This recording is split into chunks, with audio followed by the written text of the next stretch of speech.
Bom dia, quero saudar a Igreja do Senhor Jesus aqui reunida, com a doce e muito gloriosa paz do Senhor Jesus, amém? Que alegria imensa, imensa, estar aqui nessa manhã e ver cada um de vocês, encontrar, depois do processo de escolha do pastor, da eleição, e viver nesse momento do já e ainda não. Já, quando já fui eleito como pastor da igreja a partir do ano que vem, mas ainda não, porque ainda não chegou o dia do culto de posse, mas o nosso coração está muito alegre, desafiado, encorajado, e eu tenho derramado do seu amor, da sua graça, da sua misericórdia de forma abundante em nossas vidas. E nós somos muito gratos ao Senhor por isso. Trago também um abraço da Igreja Evangélica Indígena do Areal, a qual ainda sou pastor, lá em São Gabriel da Cachoeira, onde estamos encerrando o nosso ministério agora no mês de outubro. E louvo a Deus, porque o Senhor tem usado também aquela pequena igreja formada por indígenas, ali no interior do estado do Amazonas, onde até então nós temos servido, para nos abençoar e confirmar esse processo. Hoje vai ser difícil para mim. E encontrar os irmãos lá e compartilhar com eles sobre essa nova caminhada, esse novo momento do nosso ministério. E ver naquelas vidas tão humildes, mas tão sinceras, servindo ao Senhor, um coração que abençoa a gente, fala: pastor, o Senhor fez muita diferença aqui, a gente vai sentir muita falta, muito obrigado. Mas a gente abençoa o Senhor e a gente sabe que Deus é quem está levando o Senhor para lá.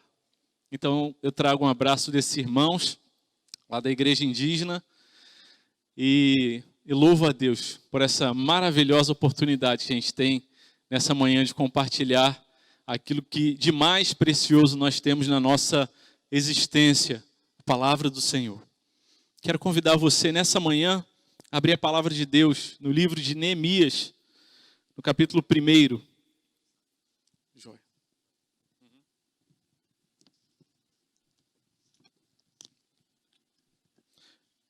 Neemias, capítulo 1. Nós vamos ler todo o primeiro capítulo. Não é muito grande. E Neemias é um livro que fala sobre restauração. Neemias é um livro que fala sobre o agir de Deus, sobre a reconstrução do Senhor na vida do seu povo. E nós, enquanto nesse mundo caído, passamos por dias de vales, de tristezas, de lutas, de coração apertado, mas com o Senhor Jesus não há tempestade ou destruição que dure para sempre. O reino do Senhor é eterno, maravilhoso, e Ele há de continuar a sua restauração em nossas vidas. Neemias capítulo 1, versículo 1, a palavra do Senhor diz: palavras de Neemias, filho de Acalias, no mês de Quisleu, no 20º ano, quando eu estava na cidadela de Suzã. Veio Anani, um dos meus irmãos, com alguns homens de Judá. Então lhes perguntei a respeito dos judeus que escaparam e que sobreviveram ao exílio e a respeito de Jerusalém. E eles me responderam: os restantes, os que sobreviveram ao exílio e se encontram lá na província, estão em grande miséria e humilhação. As muralhas de Jerusalém continuam em ruínas e os seus portões foram destruídos pelo fogo. Quando ouvi essas palavras, eu me sentei, chorei e lamentei por alguns dias. Fiquei jejuando e orando diante do Deus dos céus. Eu disse: ah, Senhor, Deus dos céus, Deus grande e temível, que guardas a aliança e a misericórdia para com aqueles que te amam e guardam os teus mandamentos. Estejam atentos os teus ouvidos e os teus olhos abertos para que atenda a oração do teu servo que hoje faço diante de ti, dia e noite, pelos filhos de Israel, teus servos. Faço confissão dos pecados dos filhos de Israel, os quais temos cometido contra ti. Eu, a casa do meu pai, pecamos. Temos procedido de forma totalmente corrupta contra ti, e não guardamos os mandamentos, nem os estatutos, nem os juízos que ordenaste a Moisés, teu servo. Lembra-te da palavra que ordenaste a Moisés, teu servo, dizendo: se vocês forem fiéis, eu os espalharei entre os povos. Mas se vocês se converterem a mim, guardarem os meus mandamentos e os cumprirem, então, ainda que os seus desterrados estejam nos lugares mais distantes da terra, de lá os ajuntarei e os trarei para o lugar que escolhi para fazer habitar o meu nome. Estes ainda são teus servos e o teu povo que resgataste com o teu grande poder e com a tua mão poderosa. Ah, Senhor, estejam atentos os teus ouvidos à oração do teu servo e à oração dos teus servos que se agradam de temer o teu nome. Faze com que o teu servo seja bem-sucedido hoje e encontre misericórdia diante desse homem. Nesse tempo, eu era copeiro do rei. Vamos orar mais uma vez?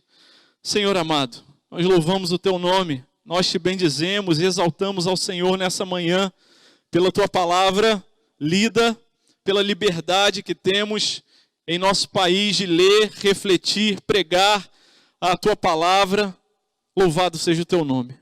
Nessa hora, Deus, nós queremos clamar ao Senhor que tenha misericórdia de nós e que o Senhor fale aos nossos corações, que o Senhor tenha misericórdia da minha vida, porque mal posso falar aos ouvidos dos meus irmãos e das minhas irmãs, quanto mais ao coração, só o Senhor assim pode fazer. Que a tua palavra nos atravesse, que a sua palavra atinja o fundo da nossa alma, que a sua palavra nos desafie, nos restaure, nos ajude, Senhor, a quebrantarmos a nossa vida diante de Ti e sermos servos e servas mais obedientes e que amam ao Senhor acima de todas as coisas. Nós oramos confiados no nome de Jesus. Amém. Amém, Deus. Amém, meus irmãos. Esse texto de Neemias que nós acabamos de ler é um texto localizado no começo do livro de Neemias e numa tríade. Esdras, Neemias e Esther são três personagens bíblicos que viveram mais ou menos no mesmo período de tempo ali. Eles viveram naquele período de tempo em que o povo de Deus, especificamente aqui o povo de Judá, o reino do sul, depois que o reino havia sido dividido, houveram muito poucos reis que temeram a Deus. A maioria dos reis não temiam nem obedeciam a Deus, e por conta da sua desobediência, eles foram, como nós vimos aqui na oração de Neemias, eles foram levados para outros lugares como escravos e ali estavam sofrendo durante muito tempo. E Nabucodonosor, o rei ali da Babilônia, dominou sobre aquele povo e os levou cativos e passaram durante muitos anos ali cativos na Babilônia. Mas depois de um determinado tempo, Ciro, o rei do Império Persa, dominou sobre a Babilônia e a dinâmica de dominação de Ciro era diferente do rei Nabucodonosor. Nabucodonosor ele ia lá no reino, no lugar em que as pessoas moravam e levavam eles como escravos para outro local. Ciro ele tinha uma abordagem diferente, era outro império dominando, outra cultura, e ele tinha a dinâmica de falar: podem voltar para a sua terra, continuar a viver a sua vida, mas vocês vão ter que pagar impostos e tributos, e a dominação era feita de uma forma diferente. E é nesse contexto em que o povo já havia começado a voltar para a sua terra, depois de viver grande tempo ali no exílio, que está inserido esse livro de Neemias, e também o de Esdras, e também o de Esther, em que o povo começava a voltar, e eles voltaram em 3 levas, uma leva conduzida ali por Zorobabel, outra por Esdras, e a última aqui por Neemias. Cada uma dessas levas de povo voltou ali para Jerusalém, para a sua terra natal, e alguma coisa era feita, alguma reconstrução, Zorobabel ali à frente da reconstrução do templo, Esdras ali ajudando no começo da reconstrução da cidade, até que chegamos nesse ponto em que a palavra do Senhor nos fala sobre esse homem chamado Neemias, cujo nome significa Deus é o meu consolador, é aquele que conforta o meu coração, é aquele que guarda a aliança dele, que não desiste do seu povo e que sabe que sempre haverá um remanescente e que apesar da grande destruição, provação, choro, lágrimas, sofrimento e consequências da desobediência, Deus continua a amar o seu povo e ainda que permita que o juízo venha sobre o seu povo e envie juízo sobre o seu povo, castigo sobre o povo, volta a quebrantar o coração do povo e fala, voltem para mim, eu me voltarei para vocês. E Deus, ele levanta então esse que há de ser o homem, cujo nome significa aquele que conforta. Deus é o meu confortador, o meu consolador. Ele traz de volta o povo à sua terra para adorar, para o buscar, para voltar a andar nos seus caminhos. Essa é a história de Neemias. Mas Neemias, ele havia muito provavelmente nascido não em Jerusalém, na sua terra natal, mas já no tempo do exílio. E a palavra de Deus diz ali no último versículo que ele tinha que nós lemos hoje, uma posição elevada ali naquele império persa. Ele era copeiro do rei. E essa era uma função das mais significativas e importantes. Ele não era apenas um garçom do rei, alguém que servia o copo para o rei, mas ele era aquele que naquele período em que muitos queriam derrubar aquele rei, e uma das formas muito comuns de tentarem matar o rei, derrubar o rei, era através do envenenamento. Então as pessoas preparavam a comida e colocavam veneno, e antes do rei comer, quem comia era o copeiro, para experimentar, para ver se aquela comida não estava envenenada, e se o copeiro, que tinha colocado a própria vida dele em risco, não morresse, aí sim o rei ia poder comer. Portanto, Neemias era uma pessoa de grande confiança do rei ali, Ciro, daquela época, o rei da Pérsia. Então, Neemias estava ali, muito provavelmente havia nascido no tempo de cativeiro, havia sofrido muitas influências ali da cultura pagã, daqueles deuses, daquele império, mas Neemias era um homem também que havia recebido o ensino a respeito do temor do Senhor. Neemias havia recebido também as doutrinas, a teologia, o ensino, e ele sabia que só havia um Deus verdadeiro que deveria ser temido e aquele que deveria ser adorado. Por isso Neemias sabia que a terra dele não era aquele lugar, que aquele lugar em que ele vivia era passageiro, e que o lugar em que ele deveria ter como referência de terra dele não era aquela, era Jerusalém. E então por isso o texto ele começa nos ajudando a entender onde Neemias estava. Ele estava naquela cidadela de Suzã, ficava mais ou menos a 1.500, era bem longe lá de Jerusalém, era uma casa de veraneio, de inverno daquele imperador, e ele servia ali, ele estava servindo naquele local, então, Neemias. E eis que chega ali, por providência divina, seu irmão, um dos seus irmãos, Hanani, lhe trazendo notícias a respeito de como estava o povo dele ali em Jerusalém.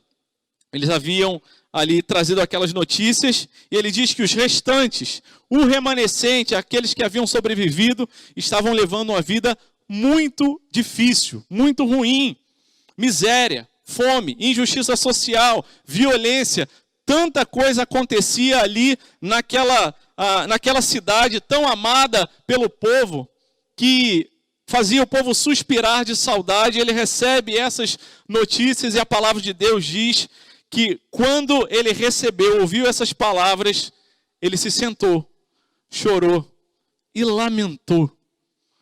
O coração dele foi atingido por aquela realidade tão difícil da destruição, do castigo, daquele tempo de sofrimento que o povo estava passando, e ele foi atingido por aquilo, por aquela notícia. Ele foi derrubado, foi uma notícia avassaladora. E então Neemias, ele ora ao Senhor nessa belíssima e profunda oração e fala: Senhor, tem misericórdia da gente, a culpa é nossa. O pecado é nosso, é do nosso povo. Nós é que causamos isso. O Senhor é um Deus de aliança. O Senhor é um Deus que nos abençoa. O Senhor é um Deus que fala que se a gente buscar ao Senhor, buscar obedecer ao Senhor, o Senhor vai nos guardar, vai nos livrar. Mas também nos diz que se nós desobedecermos, virarmos as nossas costas para o Senhor vai permitir que a gente sofra a consequência do nosso pecado e vai trazer juízo contra as nossas vidas para que a gente acorde. E lembre que não há outro lugar para a gente viver a não ser na presença e na obediência ao Senhor. Neemias foi atingido, derrubado, sentou, chorou e lamentou porque ele viu que o povo dele estava em grande sofrimento. O coração de Neemias foi amassado, esmagado ali. Mas o Senhor escolheu Neemias, através desse coração amassado, para trazer essa proposta, esse desafio que era maior do que ele. Aliás, a obra do Senhor é sempre muito maior do que a gente, muito maior do que qualquer ser humano possa dar conta. É sempre impossível. E quando eu olho para os desafios que estão diante de mim, como novo pastor da igreja da Barra, eu falo: Deus, não dou conta, ninguém dá conta, e louvado seja o nome do Senhor, porque toda honra e toda glória é para Ele. Não há ninguém que consiga conversar com todos, aconselhar todos, encorajar todos. Não há. Mas há um Deus que a todos conhece, que quer continuar fazendo a obra dele e que sabe que os tempos que nós temos vivido, por conta de pandemia, por conta de outros fatores, de tanta tristeza. Ontem mesmo estávamos num velório, chorando junto com uma amiga nossa, de adolescência, porque a mãe dela teve a vida ceifada por conta do Covid. E nós ali chorando, mas com o coração cheio de esperança, porque havia morrido ali alguém que passou não da vida para a morte, mas da morte para a vida. E ali nós choramos e sabemos que esse período que nós temos vivido e temos escutado os relatos de tantas pessoas, de tanto sofrimento, tantas lutas, dificuldades, e gente, nesses dias tenho ouvido tanta gente falar: eu estava para desistir, eu já não queria mais, eu já estava para largar. E eu sei que o Senhor tem nos sustentado. O Senhor tem permitido que a gente continue a caminhar sem desistir, sem desanimar, ainda que com muito choro, sofrimento. E às vezes a gente até tem a tentação de olhar para trás e falar assim: não vale a pena. Mas o Senhor é quem sustenta a gente e fala: meus filhos, eu tenho um tempo de restauração para vocês. O choro pode durar uma noite. E às vezes a noite é comprida. Mas o Senhor restaura. O Senhor tem um tempo novo para a gente. Isso não significa que a gente não vai ter mais lutas, mais dificuldades. Não significa que os problemas vão acabar e talvez eles vão aumentar ainda mais. E questões e situações e desafios que a gente nem pensava vão aparecer ainda. Mas o Senhor há de nos restaurar, de nos fortalecer e de usar todas essas coisas difíceis para que o nome dele seja glorificado em nossas vidas. Para que a gente possa, como a gente diz em São Gabriel da Cachoeira, varar do outro lado. É o que a gente diz quando a gente entra numa trilha e a gente atravessa no meio da mata e chega do outro lado da trilha, em outra comunidade, e falar: o Senhor nos sustentou e nos trouxe até aqui. Neemias traz para a gente muitos ensinamentos da palavra do Senhor que nos encorajam, que nos desafiam a continuar caminhando e a lembrar que o Senhor, Ele está com a gente. Há remanescentes, há aqueles que sim, nós somos imperfeitos, sim, nós temos errado, sim, nós temos muitas vezes nos desesperado, nossa fé às vezes tem sido pequena, mas o nosso Deus, Ele continua estendendo a mão e caminhando com a gente e conduzindo a gente. O livro de Neemias, então, começa ali no primeiro versículo, e nenhum versículo, nenhuma letra, nenhum pingo do i, ele está na palavra de Deus à toa. Por isso nós precisamos prestar atenção em tudo, porque o Senhor quer falar com a gente. Está diante de nós não a palavra do ser humano, mas a palavra de Deus. O que nós precisamos lembrar e que o livro de Neemias nos ensina a respeito do caminho da restauração. O primeiro versículo diz, palavras de Neemias, filho de Acalias, no mês de Quisleu, no 20º ano, quando eu estava na cidadela de Suzã. Meus irmãos, o texto começa dizendo que essas palavras foram as palavras de Neemias. E já vimos que esse nome Neemias significa o Deus que conforta. Deus é o Deus confortador, consolador. E esse primeiro versículo traz para a gente o nome de um Neemias específico. O livro de Neemias, ele traz 3 Neemias. Neemias capítulo 3, versículo 16 e capítulo 3, versículo 7, vai trazer 2 outros Neemias, mas não é sobre esses outros 2, mas é sobre esse Neemias, filho de Acalias. Essas são as palavras de Neemias, filho de Acalias, num momento específico da história, no mês de Quisleu, no 20º ano. Era mais ou menos 445 a.C., quando ele estava fazendo uma atividade específica, ele estava na cidadela de Suzã. No caminho da restauração, a primeira coisa que nós precisamos lembrar é que assim como Deus conheceu a história de Neemias, Deus conhece a nossa história e usa a nossa história. Esse Neemias não é um Neemias qualquer, não é uma pessoa no meio da multidão, porque não é assim que Deus olha para a gente. Deus olha para a gente como alvo do amor dele. Ele olha para a gente como gente especial e Ele conhece a tua história, conhece o teu coração, conhece aquilo que você passou para chegar até aqui. E talvez numa leitura rápida a gente fale palavras de Neemias, filho de Acalias, como se isso fosse uma coisa ordinária, mas não é.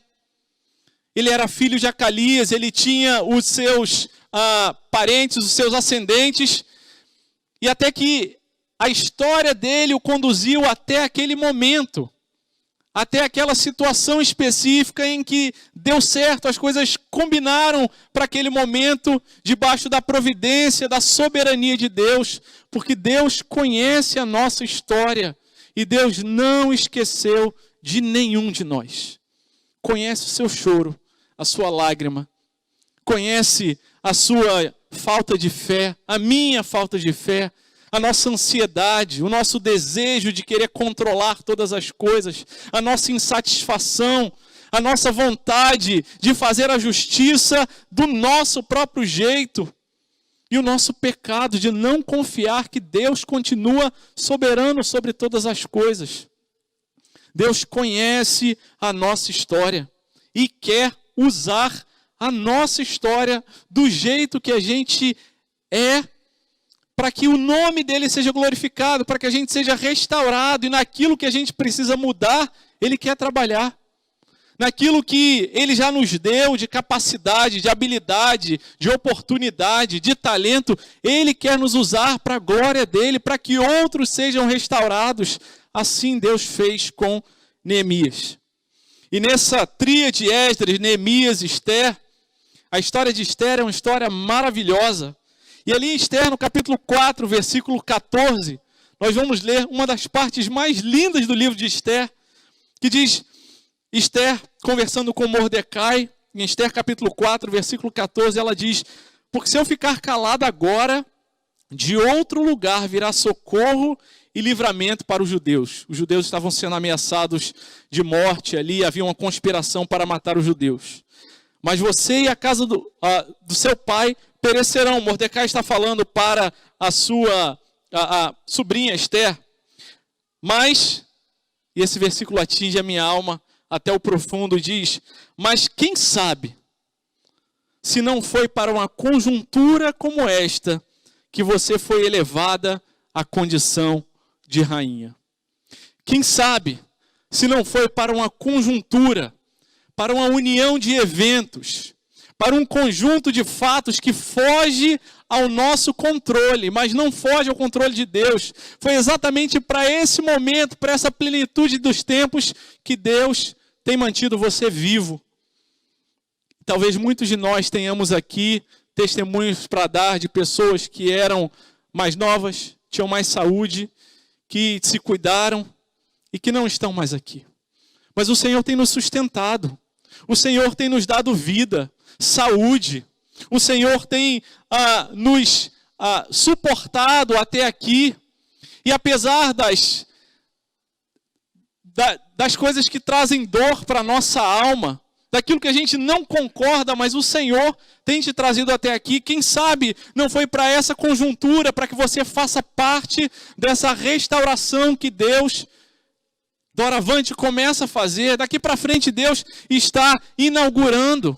E eu creio nisso. Eu não tenho uma ilusão de que os tempos vão ser mais fáceis. Eu não tenho ilusão de que as coisas vão melhorar. Não vão. Nós oramos para que melhorem, mas nós não devemos contar com isso. Antes nós devemos pedir: Senhor, restaura a minha alma. Tem misericórdia, porque eu tenho me importado demais com a opinião das pessoas. Tem misericórdia, porque eu tenho me rebelado demais. Porque me incomoda demais, porque eu não suporto ser contrariado. Tem misericórdia, Senhor. Eu tenho colocado o meu coração, o significado, o propósito da minha vida, a minha alegria última nas coisas desse mundo e não no Senhor. Deus quer restaurar as nossas vidas, mas Ele quer restaurar para que o nosso coração seja mais crente, quebrantado, obediente e vivendo aquilo que a gente diz que a gente crê. Aquilo que a gente estuda, aquilo que a gente sabe ensinar a respeito da soberania de Deus, mas Deus quer nos restaurar para que essa soberania, de fato, de verdade, ela possa ser de verdade, a nossa fé possa ser colocada em ação, em prática, restaurando as nossas vidas a cada dia, ainda que o nosso corpo exterior, ele vá se enfraquecendo a cada dia. O Senhor conhece a nossa história de vida. O Senhor conheceu a história de vida de José, quando vendido pelos seus irmãos, quando abandonado ali numa prisão, quando tendo passado por tantas dificuldades ali. Nós lemos ali em Gênesis, no capítulo 50, no versículo 20, a palavra do Senhor nos diz: vocês, José, dizendo para os seus irmãos, na verdade, planejaram mal contra mim. É verdade. Eu não vou esconder isso, não. É verdade. Vocês foram injustos, vocês me venderam, sofri, eu fiquei esquecido na prisão. Porém, Deus restaurou a minha vida e tornou esse mal em bem, para fazer como vocês estão vendo agora, que se conserve a vida de muita gente. Diante da destruição, do sofrimento, nós temos dois caminhos. Um é nos desesperarmos e falarmos: Senhor, eu não dou mais conta, eu jogo a toalha, a minha fé não serve para nada, e a minha vida é um absurdo, é um caos total, o Senhor não é soberano nada.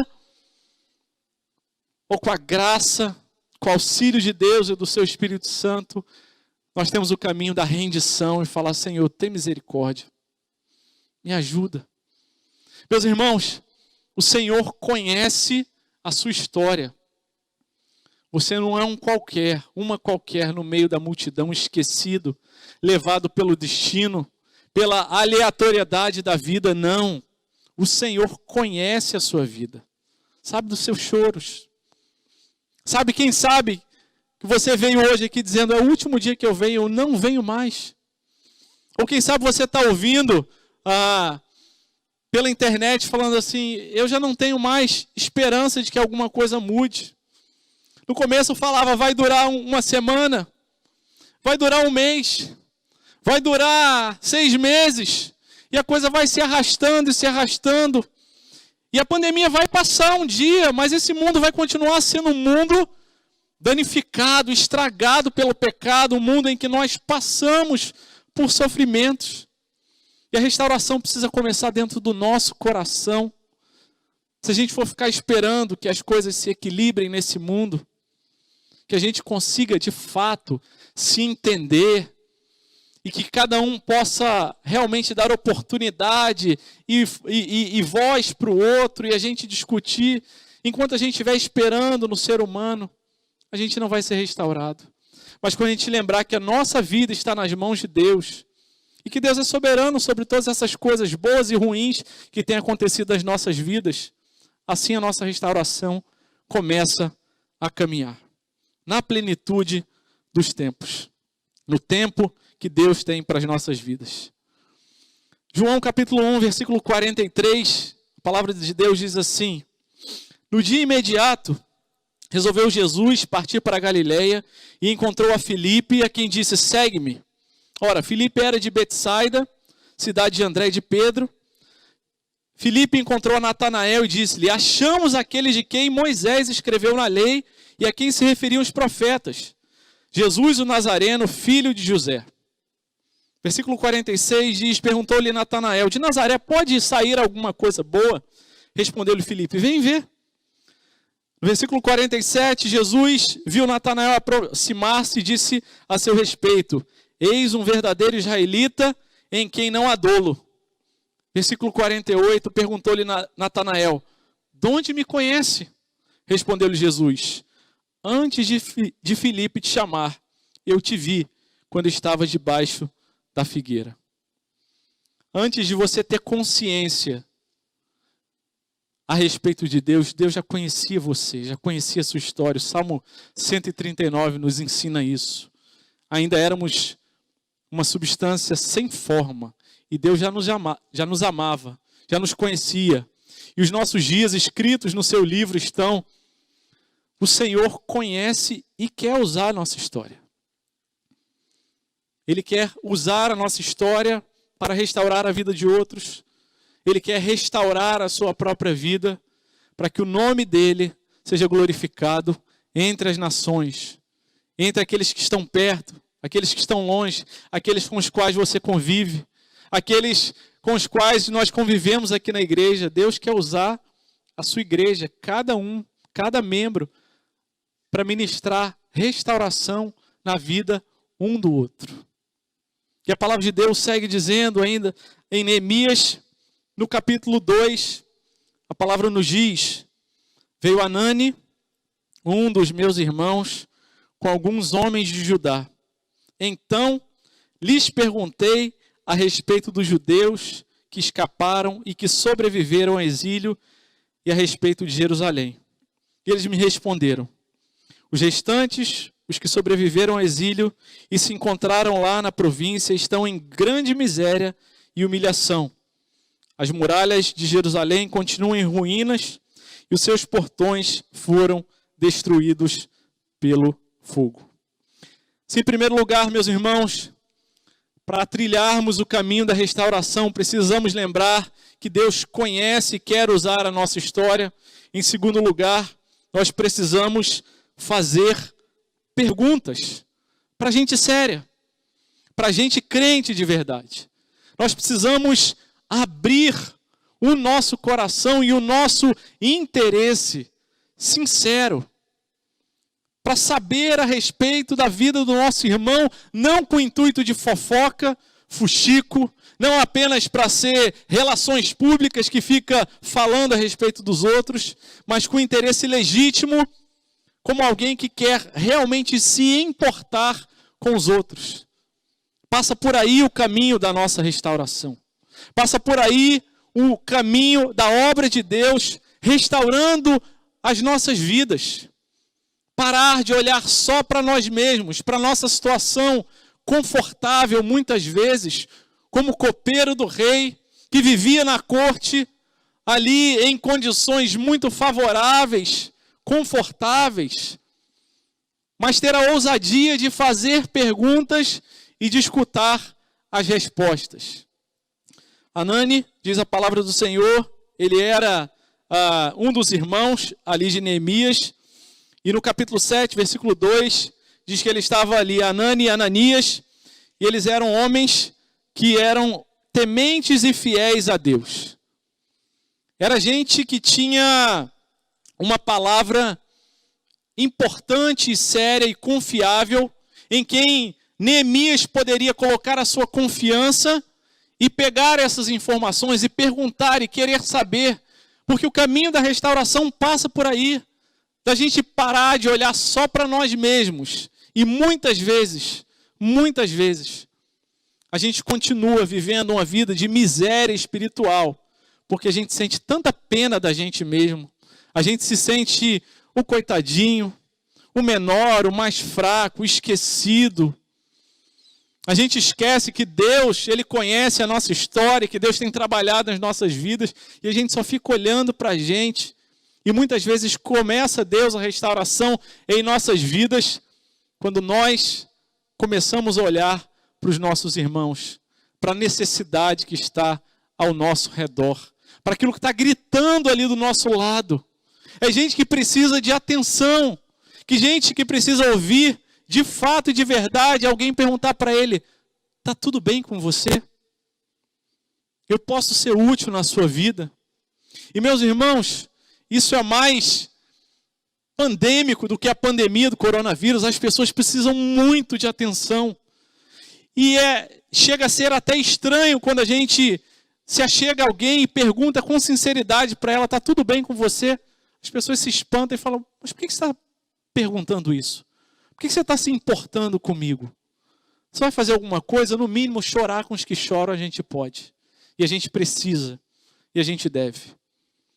Tivemos tempos de igreja fechada, templo fechado, reuniões só online, todo mundo em casa. E a gente teve tantas oportunidades de ligar, de mandar mensagem para tantas pessoas e falar: está tudo bem com você? Eu quero orar por você. Eu quero ouvir você. Eu quero ter paciência para ouvir aquela história de novo. E a palavra de Deus está dizendo para a gente aqui que Neemias, usado por Deus, foi aquele que se interessou pelo sofrimento do outro. E se deixou ser atingido, porque quando ele pergunta, ele recebe uma resposta de um cenário catastrófico, sem esperança, de sofrimento. Mas Neemias teve essa coragem e essa disposição de abrir o coração, de cumprir a lei do Senhor ali. E nós lembramos, quando o Senhor Jesus resume a lei e fala em 2 sentenças: amar a Deus sobre todas as coisas, mas amar o próximo como a você mesmo. E o Senhor Jesus está dizendo: inclui no amar o próximo se interessar e conhecer o sofrimento, e conhecer as lutas, as dificuldades. O caminho da restauração passa por fazer perguntas honestas, sinceras, interessadas em abençoar. A palavra de Deus diz para a gente, ali em 1 Coríntios capítulo 13, que o amor ele não busca os próprios interesses. Antes ele busca o interesse do outro, ele é paciente, ele é benigno, ele quer fazer o bem para o outro e não fazer o bem para nós mesmos. Ele se interessa de fato e de verdade pelo outro.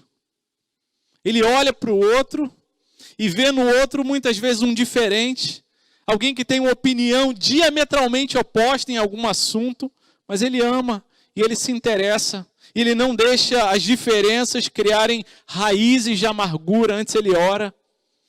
E com a graça e com o poder de Deus, ele tem a ousadia para procurar o outro e conversar, e puxar o assunto, e se quebrantar e pedir perdão, mas ele se interessa pelo outro. Jesus nos conta a história do samaritano, chamamos ele de bom samaritano, está ali em Lucas capítulo 10, versículo 33, certo samaritano que seguiu o seu caminho, passou perto do homem, e vendo, compadeceu-se dele. Teve a coragem de olhar e falar: o problema dele é o meu problema. E nós conhecemos o ensino do Senhor. Antes havia passado um sacerdote. Antes havia passado um levita. Mas eles estavam ocupados demais para olhar para o outro.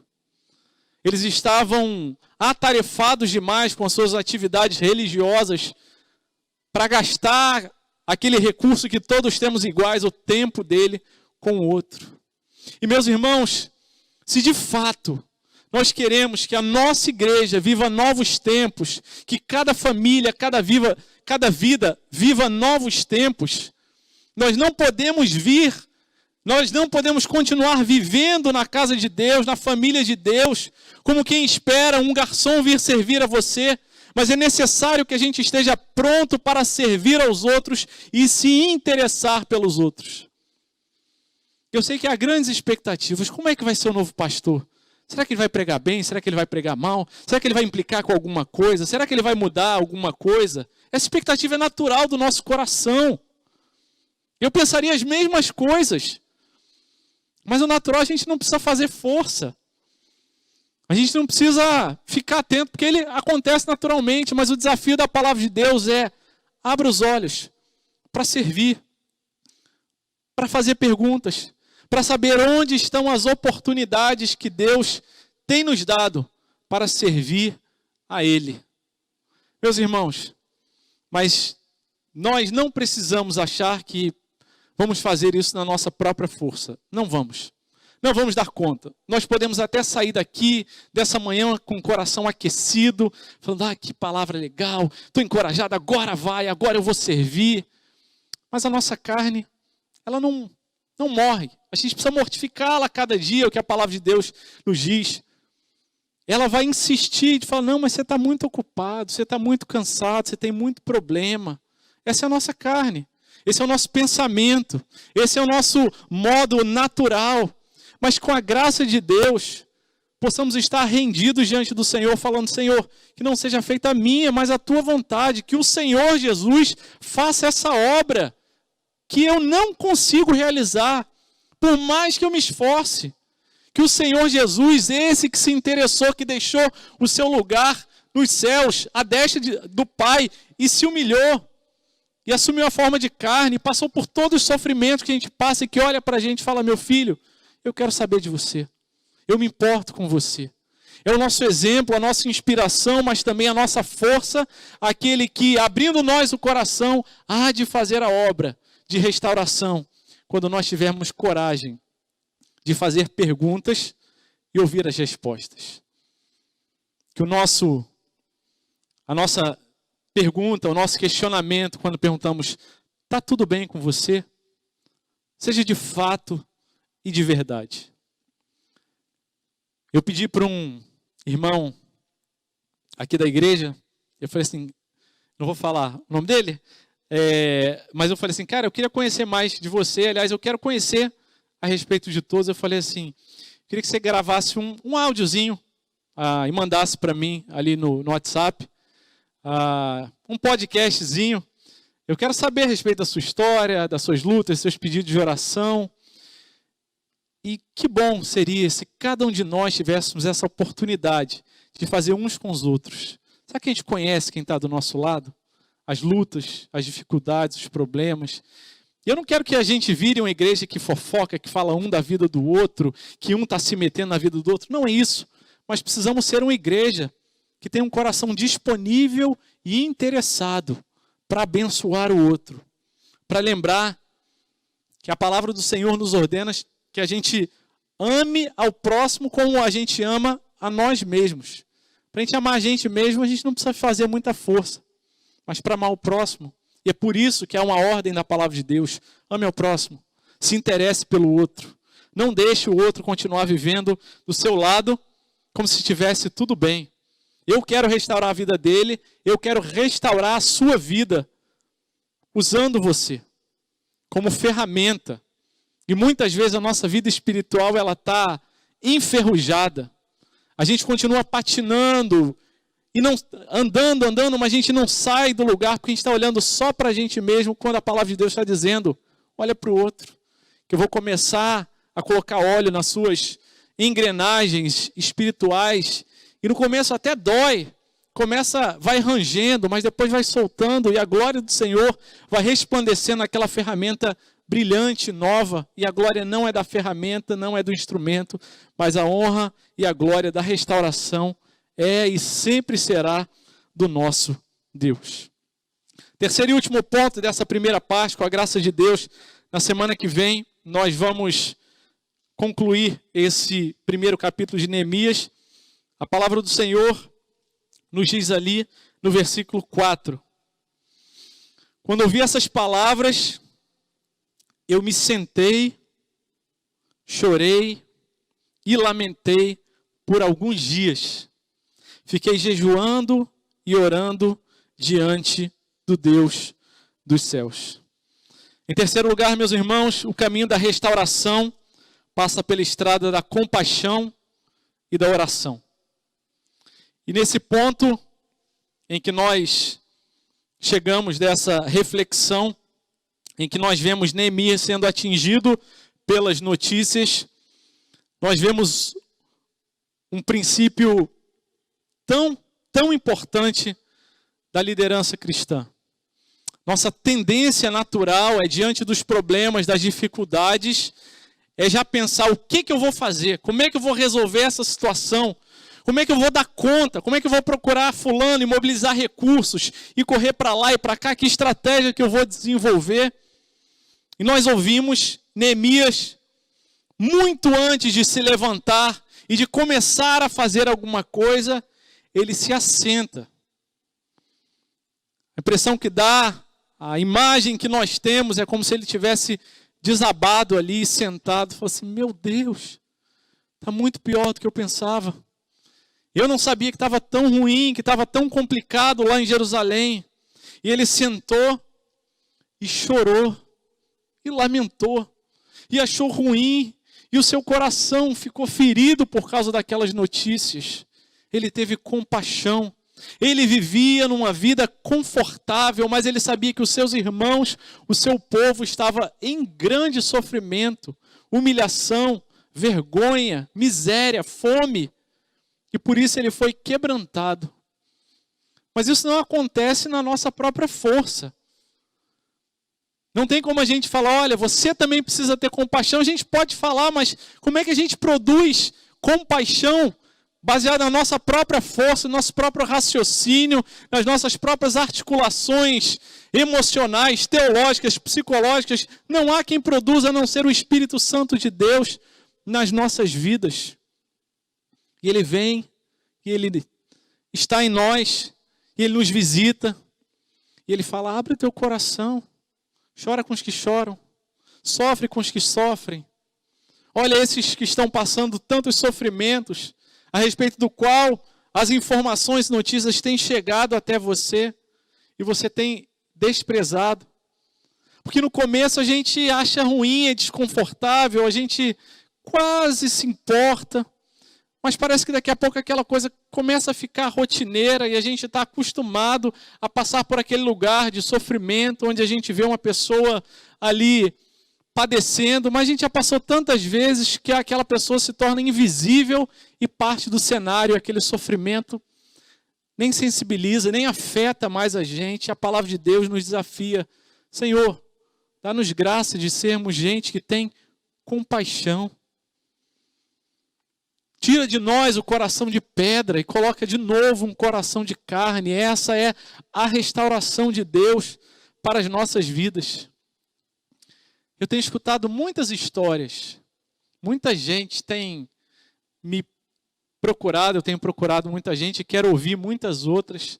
E eu peço ao Senhor: Senhor, dá-me um coração que chora de verdade com os meus irmãos que têm chorado, que têm sofrido, que não têm desistido, mas já pensaram muitas vezes em desistir, que já sofreram tanto. Eu tenho orado e falado: Senhor, me dá um coração de um pastor como um amigo, que tem cheiro de ovelha, que gasta tempo, que não tem pressa. Que o nosso coração possa ser assim, que senta e que chora do lado, e que fala, e que pensa: eu não sei nem o que falar. É só estar do lado e chorar junto. É só se importar de verdade com o outro. É só se importar com aquele que você, de repente, por alguma diferença de opinião, você rompeu o relacionamento. Você não sabe o que falar. Você queria mesmo que a pessoa viesse até você, se humilhasse e falasse: você tinha razão. Eu estava errado, eu escolhi errado, eu pensei errado, Mas não é esse o convite da palavra de Deus. O desafio da palavra de Deus é que a gente procure, sente do lado, tenha compaixão e chore junto. É teu irmão, é tua irmã, é alvo do amor de Deus como eu e você, e é tão pecador, miseravelmente corrompido pelo pecado como eu e você, e que precisa da graça e da compaixão de Deus, e Deus nos quer usar como instrumento na mão dele. E a palavra de Deus diz que ele sentou, chorou, lamentou e ficou jejuando e orando. Meus irmãos, que temor e tremor nós precisamos ter quando falamos de oração dentro da casa de Deus, entre os irmãos. Eu tenho duas frases que me acompanham o meu coração. Não sei se eu ouvi de alguém ou se eu mesmo inventei, mas a primeira é: a oração é a coisa mais fácil que existe para o crente fazer, para a pessoa fazer, ao mesmo tempo a coisa mais difícil. Você não precisa andar, você não precisa conseguir falar, você só precisa estar consciente. Se você estiver no leito de um hospital e você não consegue se mexer, mas se você estiver consciente, você pode orar. Qualquer um pode orar. Mas ao mesmo tempo é a coisa mais difícil, porque na hora que você para orar, para buscar Deus, para falar com o Senhor, para derramar o seu coração, tudo no universo tenta distrair você, tenta tirar você daquele momento santo, único, precioso, especial na presença de Deus. Por isso, é a coisa mais difícil do mundo. E a segunda frase é: você precisa orar mais. E se o nosso coração reage a essa frase dizendo: não, pastor, que isso? Eu já oro o suficiente. É aí que a gente precisa orar mais. É aí que a nossa oração precisa ser mais verdadeira. Eu não estou falando necessariamente de mais tempo de oração, mas eu creio que de modo geral nós precisamos de mais tempo de oração, sim. Oração precisa ser mais estratégia, precisa ser mais proposital, precisa ser mais intencional. A gente achar que a gente vai acordar hoje e falar: hoje acordei disposto para orar. Acontece, Deus tem misericórdia das nossas vidas. Mas a oração é uma arma, uma ferramenta, uma bênção, uma dádiva de Deus para as nossas vidas que tantas vezes a gente tem desprezado. Desprezado. Meus irmãos, quantas vezes nós falamos ou pensamos: mas você vai dizer que você quer só orar? Quando a gente pensa isso, a gente está jogando no chão, lá embaixo, o valor, a importância e o poder da oração. Todos nós precisamos orar mais. Neemias ouviu as palavras, foi quebrantado, sentou, chorou, lamentou, olhou para a situação, olhou para as possibilidades. Quem sabe naquele momento ele pensou: bem, quem sabe eu vou no rei e peço ajuda, mas se ele não ajudar e meu povo está sofrendo e não tem portões na cidade, estão invadindo e a situação está cada vez pior, mas eu tenho responsabilidade aqui, mas eu não sei se eu dou conta de administrar uma obra desse tamanho. Mas ele foi aos pés daquele que é soberano sobre todas as coisas. Ele foi aos pés daquele que ele sabe que é o Deus dos céus. Aquele que nada foge ao seu domínio. Aquele que sabe todas as coisas e quer nos usar no caminho da restauração. E nós sabemos muito bem que oração é muito mais do que só pedir. Muito mais do que só trazer a nossa listinha de pedidos para Deus. E se nós oramos de verdade mesmo, se a nossa oração é pronta e sincera e assim o nosso coração vive na presença do Senhor, na oração Deus fala com a gente. Ele mostra aquilo que está de errado. Ele incomoda a gente. Ele mostra o nosso pecado, nos dá força para a gente abandonar. Incomoda o crente que de fato quer obedecer ao Senhor. Fala: olha, é assim que você tem que fazer e Deus te dá sabedoria. Mas nós temos desprezado a oração. E nós precisamos bater no peito e falar: Senhor, tem misericórdia das nossas vidas. O Senhor Jesus orava muito. E não é à toa, e não é sem propósito, sem objetivo, que as suas muitas orações estão registradas na palavra de Deus. Neemias era também um homem de oração. Existem 12 orações de Neemias registradas no livro de Neemias. E há tantas outras orações. A Bíblia é um livro de oração, de falar com Deus, mas a gente tem desprezado como se fosse uma coisa de segunda, terceira, quinta importância. De gente que não consegue dar conta, que não é competente e por isso vai procurar a oração. Quantas vezes, meus irmãos, nós recebemos uma notícia e precisamos resolver uma situação e corremos para todos os lados, fazemos todos os contatos possíveis. E aí sim, no final do dia, exaustos, nós sentamos e deveríamos corar de vergonha, mas precisamos admitir que muitas vezes o que a gente diz é: agora não resta mais nada a fazer a não ser orar. Que Deus tenha misericórdia das nossas vidas. Precisamos inverter essa ordem. Mas não temos força em nós mesmos para fazer isso. E se a gente sai daqui nessa manhã falando: pastor, já entendi o que eu tenho para fazer. E eu vou fazer, agora eu sei, eu vou me esforçar. Não vamos conseguir se Cristo não for tudo em nós. Se a nossa vida não estiver nele, o nosso perfeito intercessor, que está à direita de Deus e que intercede por nós e que enviou o seu Espírito Santo para nos auxiliar, para orarmos quando não temos palavras, que intercede por nós com gemidos inexprimíveis. O Espírito Santo que está conosco e que pode e que quer fazer de nós uma igreja de oração. Temos aprendido tanto, sabemos tanto da palavra de Deus, temos tanta teologia, mas a nossa vida de oração tem acompanhado o nosso estudo da palavra de Deus. Que Deus tenha misericórdia da minha vida, de cada um que sobe nesse púlpito aqui, para que a nossa vida de oração seja compatível com a nossa vida de estudo. Porque, meus irmãos, no final das contas, a gente se preocupa tanto em concatenar as ideias, em organizar a apresentação. E no final das contas eu estou confiando em mim mesmo, que eu vou me apresentar de forma satisfatória e no final alguém vai bater nas minhas costas e vai fazer: parabéns, pastor, foi muito bom. Que Deus tenha misericórdia da minha vida. A honra e a glória precisa ser do Senhor, mas só vai ser de verdade, de fato, do Senhor, quando o meu coração e a minha vida for quebrantada diante de Deus.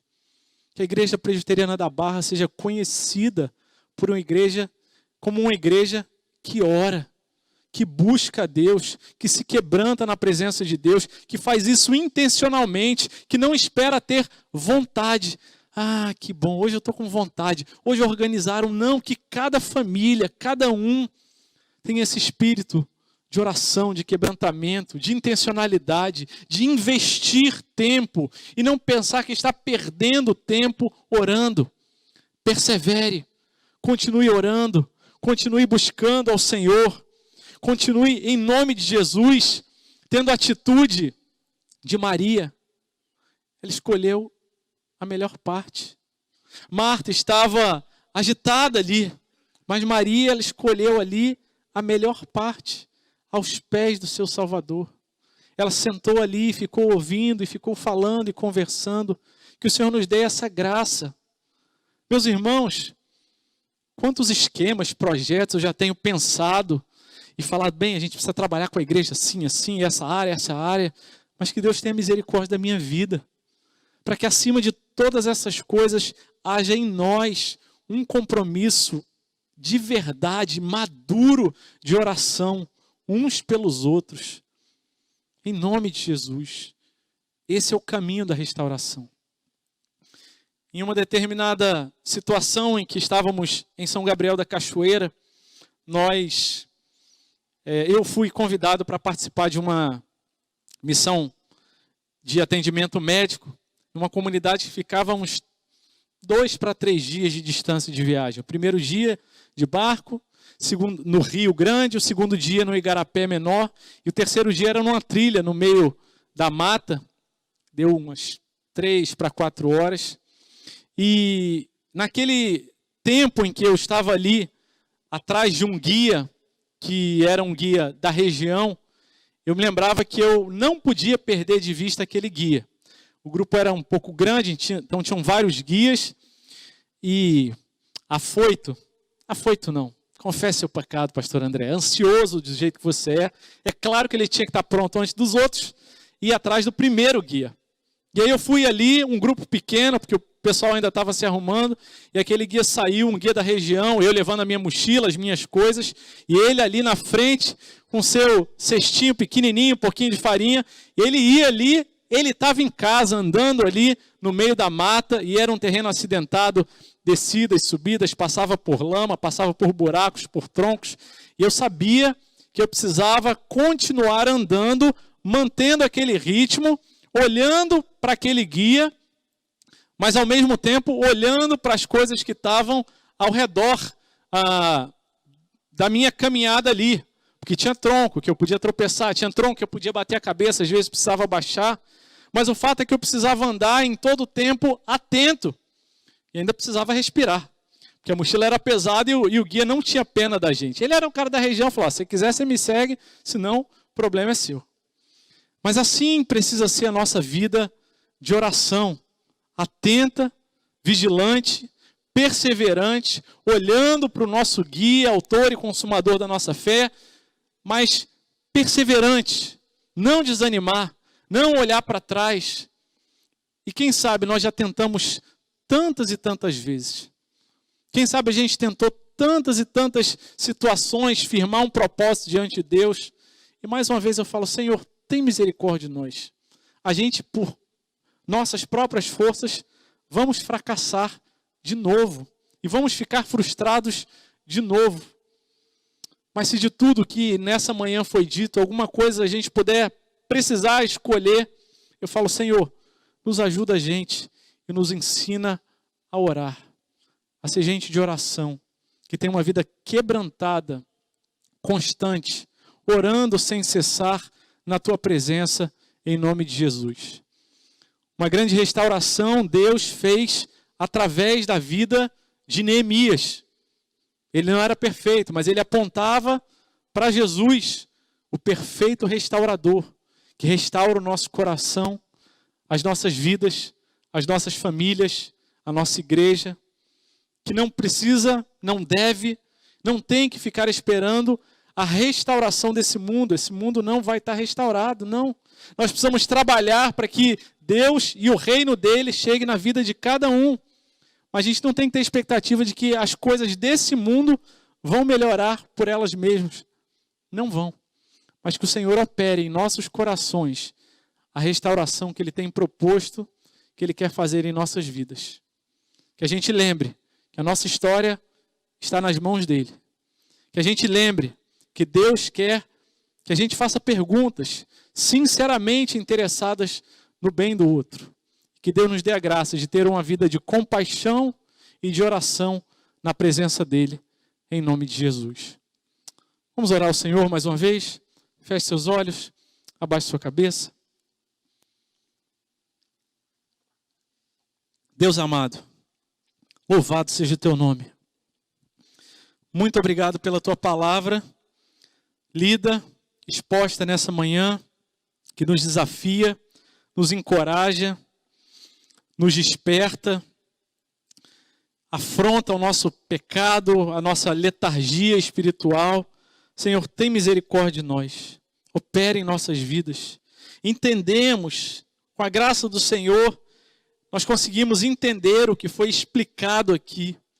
Mas, Senhor, não temos força na nossa própria carne, na nossa própria inteligência, na nossa própria articulação das ideias para mudar. Não, é o Senhor quem faz isso.